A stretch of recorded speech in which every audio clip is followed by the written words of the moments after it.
Hello and welcome to another episode of Open Studio. I'm your host, Martina Flor, and in this solo episode, I touch on why getting eyes on your work is important and what it can do for your creative career. I wish I had discovered this earlier. The work you create today sets the ground for the work you will be doing tomorrow. Knowing this, you can start being more intentional about the kind of projects you work on and how you showcase them in order to connect with better opportunities in the future. In this episode, I help you optimize your creative output, showcase it wisely, and build authority in your discipline. Enjoy!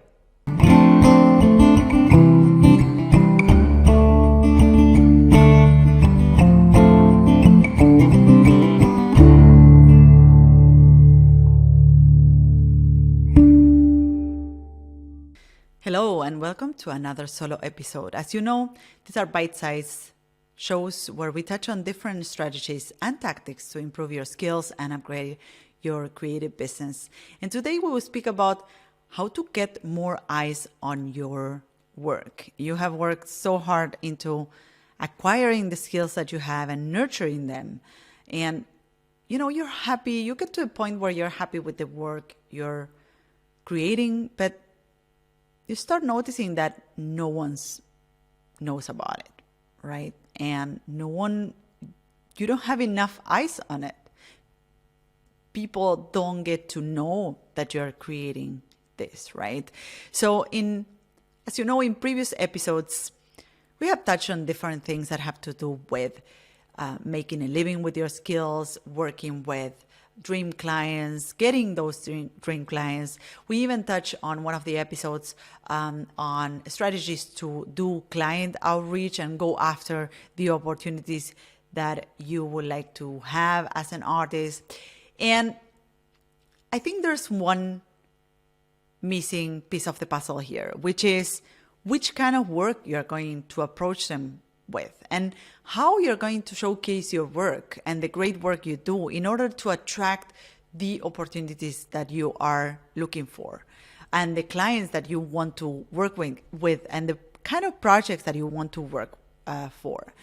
So let me reiterate something that you might have heard me saying before, but I want to say it to you again. As an artist and creative, your work is the most important thing you have. It's the most important asset you have. It's the core of what you do. It's the content that you put out there in the world. So getting really good at what you do is really paramount for your success. So that's just to make it clear from the start out. And this is something that I have spoken about in previous episodes. And I always reiterate on the fact that, it is great that you invest that amount of time into getting really good at what you do. But of course, part of making a living with your work, which is all that I want for you, part of making a living with your work is not only creating the work, but also connecting with the people that will buy that work from you. And I always speak about finding that sweet spot, that overlap between the things that you love doing and the things that people will buy from you or will hire you for. And in order to make a living with your skills, you need to find that sweet spot, that overlapping, right? So although I think it's great to invest a lot of time into creating the work, I think it's also great to invest time into going after the opportunities that you want for you and finding ways to better connect with that people you want to work for or that you want to work with and with those collaborators that you really want to get in touch with, right? Now, why getting eyes on your work is important? First, as I was just saying, it allows you to connect with the people that you want to work with. If no one knows that you're there doing the great work that you do, no one will hire you for your work, right? And we are here to make an impact with our work, to leave a legacy with the great work that we do. And we also want to make a living with our skills as artists and creatives. So if no one knows that you're there doing that work, that great work, no one will hire you for that. No one will buy that from you, right? The other thing is that, getting eyes on your work is important because it helps you build authority in what you do. It's important towards the outside world. So it helps us build authority towards potential clients and peers and, the industry as a whole thing.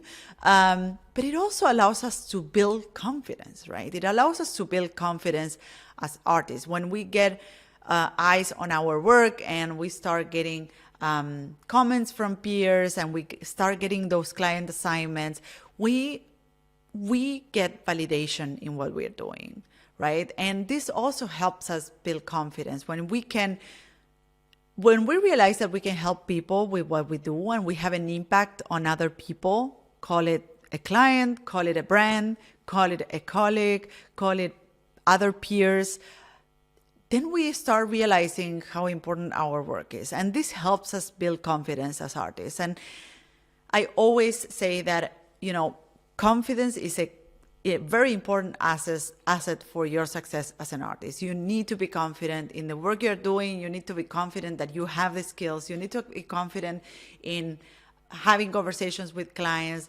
Confidence is magnetic and it will always connect you with the best opportunities, the best clients, best collaborators, and will really be an important part of the puzzle in achieving success in your career as an artist and an illustrator. And you have seen it throughout, or you have heard it throughout many of the interviews that I conducted with other artists in this podcast, that, there's so many different personalities that have come on the podcast. You have the outgoing, the introverts, you have the ones that speak a lot, the ones that speak very few, but they all have one thing in common. They're confident. They know that they are doing great work. And therefore they are really magnetic to the outside world, right? They really attract opportunities. They really go after opportunities as well, but they're really confident in their skills. And this is a great asset to have. So again, confidence is something you want to build as an artist. And this is one of the reasons why getting eyes on your work is very important. It's because it helps you build confidence. It gives you this validation that helps you build confidence in your skills. And I always say that it's not just about showing the work and just putting it out there in any shape or form, right? I think that if you put a little bit of head and thought in the way that you produce and share work, and if you're intentional in the way that you produce and share work, you have better chances to connect with the people you want, and you have better chances to get better results. I wish I had realized earlier in my career how the things that I did as I was moving forward in my career, how the things that I did were setting up the ground for what's coming next. I want to give you an example, which is my book, The Golden Secrets of Lettering. I created this book out of interest. I felt that I had a lot to share. I was conducting these workshops in lettering.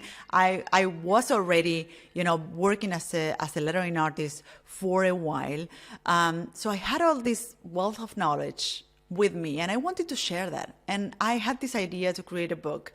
And I sat down to work and I put in the hours and I created this book. And this book really set the ground for all the years to come.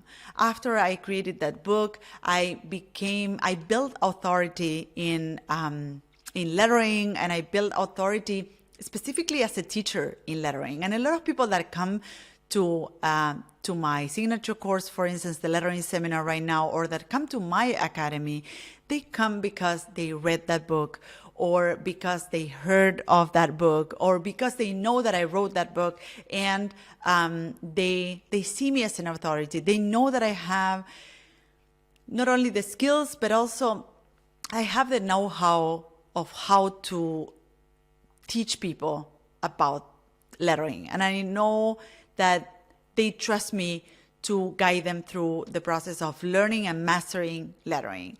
Now, when I did that book, I didn't know that it was going to set the ground for what came after, and now almost, I don't know, 7 years later, I founded an academy that works primarily with lettering artists and illustrators that, and it all started with that one book that I created that one time, right? So that really set up the ground to part of my career as an educator in lettering and creative skills, right?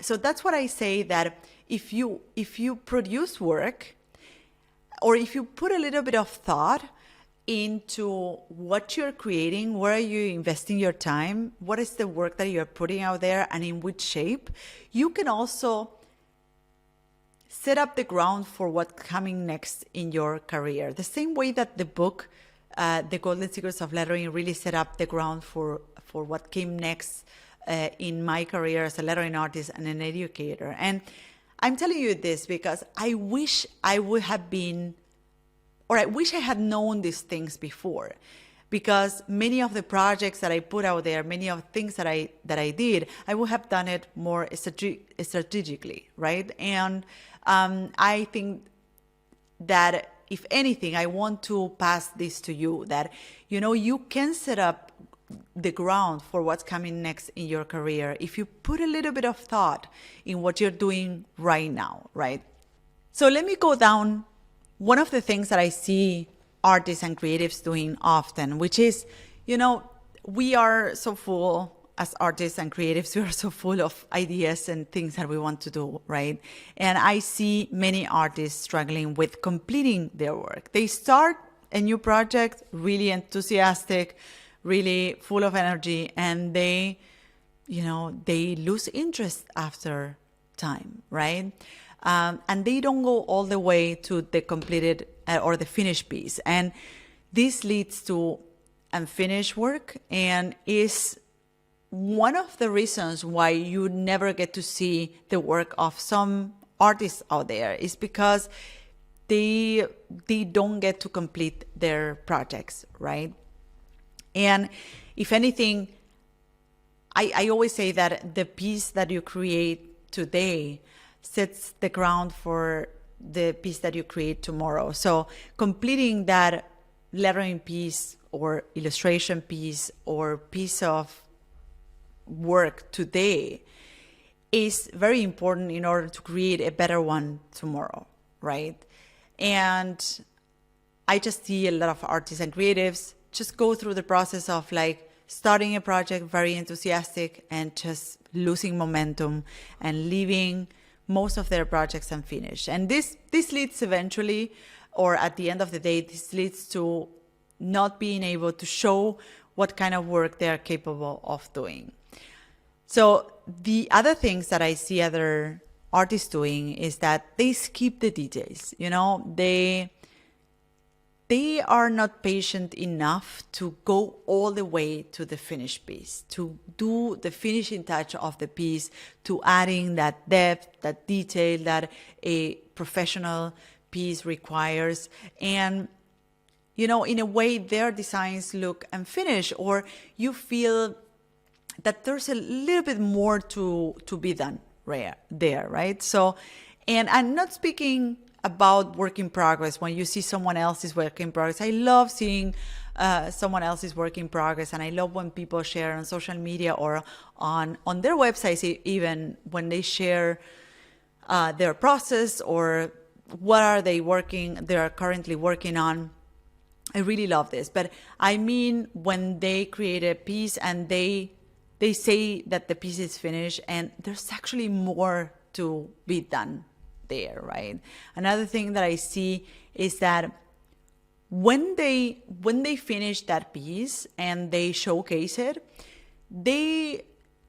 let's say that they showcase it on their website, they just show the image or the illustration as a pretty picture, without context whatsoever, without a mock-up. So when you look at this creation of them, you don't know if this is a logotype or this is a packaging design or this is a poster or an advertising campaign. It is very important to give context to the work you do, because this will help you connect with the people that you want to work with. And I want to tell you why is that. The people you want to work with, they are looking for things they're interested in. So I always say, like, you need to speak their love language. So if you want to connect with people that create murals, you need to showcase your work in a way that really calls the attention of people that is looking for murals or does murals or needs mural for any specific thing, right? So making them see that you create murals or putting your work in the context of a mural will connect you with people that is looking for murals. It's as simple as that. So just showing your work as a skill showcase, like, okay, this is my illustration, I can illustrate.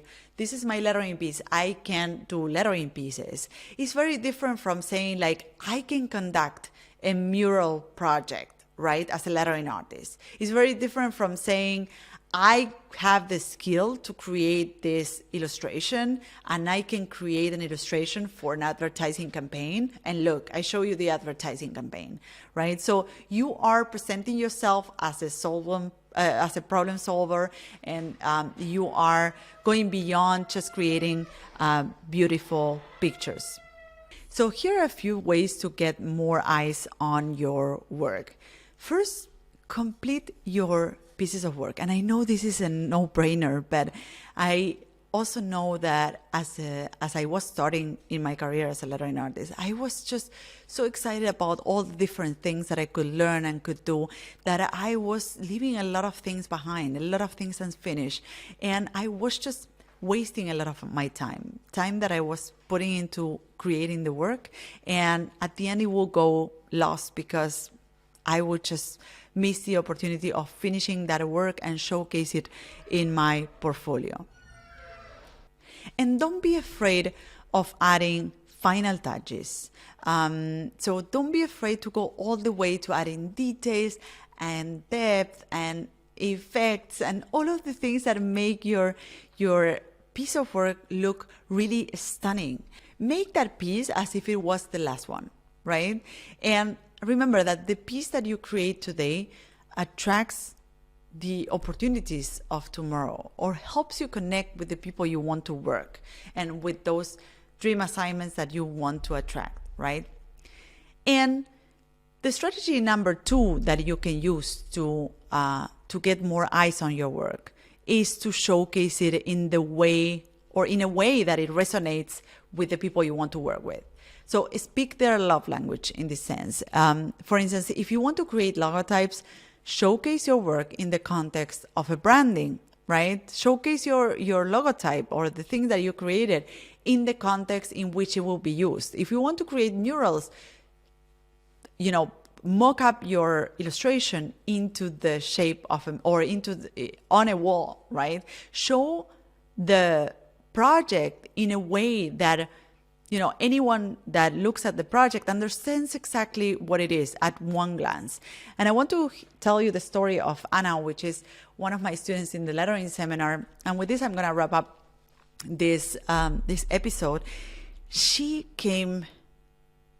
signed up for the lettering seminar and she came into our community, and she wanted to start a career as a lettering artist, right? So she, when we invite people, or when we welcome students in the lettering seminar, we first invite them to define what is the kind of work they would like to be doing, and what is the project they're gonna work throughout the seminar.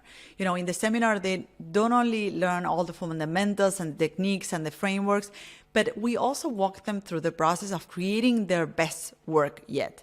The work or the piece of work that will help them attract future assignments, right? Will help that piece of lettering they create in the course or in the program will help them attract better assignments or their dream assignments in the future. So the first question is always, okay, what is the kind of work that you would like to be doing? And Anna wanted to, to start working as a lettering artist, as a professional lettering artist. But beyond that, she wanted to create book covers. So if anyone will ask her, what is your dream assignment? She would say, like, I would love to design a book cover with my lettering.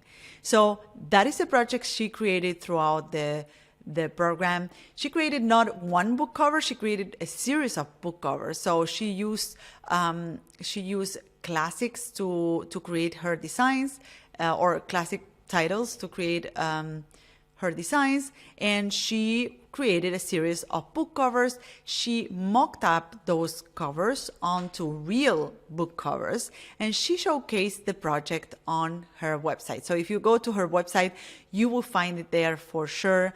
And a few months later, Anna sent me a message saying, "Hey, Martina, I got my first assignment as a lettering artist, and is a book cover." And the publishing house that approached her because of that project she showcased on her website, right? But I think that it wasn't only that Anna put in the work and she really dedicated herself and committed herself to achieve that goal of becoming a lettering artist and creating her best work, but also that she communicated in her website by putting her work in the shape and the form that she did it, by mock-upping her designs on a book cover. She was speaking directly to those clients. She was connecting directly to those clients. And I think that was essential or very important in order for her to achieve that goal, to get that assignment. So if you're looking for ways to get more eyes on your work, remember, number one, complete your work. Complete those pieces of work. And by completing, I'm not only saying just finish that piece anyway, anyhow. Just go all the way to the finished piece. Try to make it a great piece. Try to make a piece that you're really proud of. I think a lot about getting work done is committing to finishing that work, right? Because in between there will always be ups and downs, moments where you don't know in which direction to go, moments in which you lose motivation.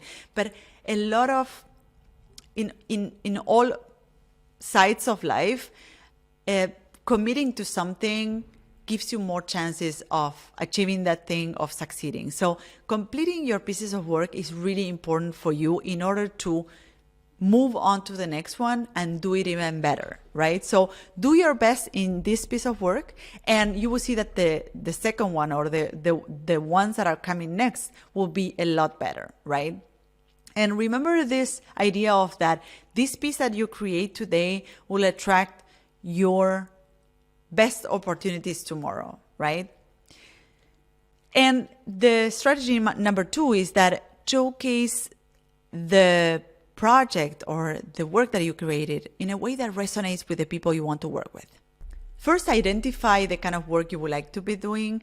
And second, find ways of attracting the attention of those people, right? Show the work in a way and a shape that will really speak directly to them, that will tell them, hey, this person, this illustrator, this lettering artist, this graphic designer is the person I need to create this or that, right? This is exactly what I'm looking for. So I hope these strategies and tactics help you from today on get more eyes on your work. Remember that this is really important, not only to build authority, but also to build confidence, the confidence that you need as an artist, as a creative, to go after your goals and to really find success in making a living with your skills. So thank you so much for joining today's episode, for listening, and see you on the next episode of Open Studio. Bye-bye. So this is it. I hope you loved this episode. You can find me, the host of the show, on social networks at Martina Flor on Instagram, Twitter, and Facebook. If you have a question or comments, go to martinaflor.com/podcast, where you can see previous episodes, find show notes, and send voice memos with your comments and questions. You can also watch these episodes on YouTube. Just go to martinaflor.com/YouTube to find them. You can, of course, listen to all our episodes on your favorite podcast platform.